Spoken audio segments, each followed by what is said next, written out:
আসসালামু আলাইকুম। হারিয়ে যাওয়ার ঘটনা আমরা প্রায়ই শুনে থাকি। বিশেষ করে মক্কা শরীফে হজ কিংবা ওমরাতে এসে হারিয়ে গেলে খুঁজে পাওয়া খুবই কঠিন।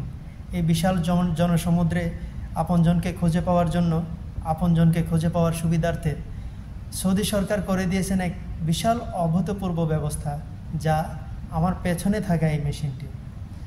ওমরার শুরুতেই আপনার নাম, আপনার আকামা কিংবা পাসপোর্ট নাম্বার, মোবাইল নাম্বার দিয়ে রেজিস্ট্রেশন করে নেন আপনার সাথে থাকা ছোট্ট বাচ্চাটির নাম।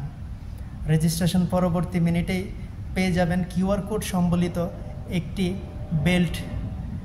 পরিয়ে দেন সেই বেল্টটি আপনার সাথে থাকা বাচ্চাটির হাতে কিংবা বয়োবৃদ্ধ মানুষটির হাতে, যার নামে আপনি রেজিস্ট্রেশন সম্পন্ন করেছেন।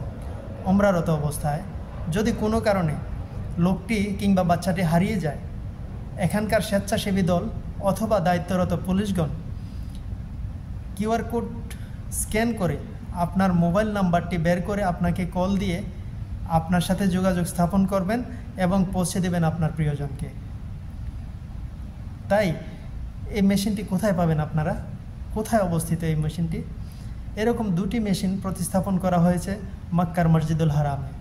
একটি কিং ফাহাদ গেটের ভিতরে, অন্যটি কিং আব্দুল আজিজ গেটের মাতাফ শুরু হওয়ার আগে, মাতাফে নামার আগে এসকেলেটরের শুরুর ডান পাশেই, এসকেলেটর যেখান থেকে শুরু হয় তার ডান পাশে এই মেশিনটি অবস্থিত। আশা করি এই মেশিনটি থেকে সবাই বেনিফিট নেবেন এবং আমার এই ছোট্ট ভিডিওটি শেয়ার করে ছড়িয়ে দেওয়ার মাধ্যমে সকলের উপকার করবেন, যারা উমরাতে আসছেন কিংবা আসবেন। জাযাকাল্লাহ খায়ের। আসসালামু আলাইকুম।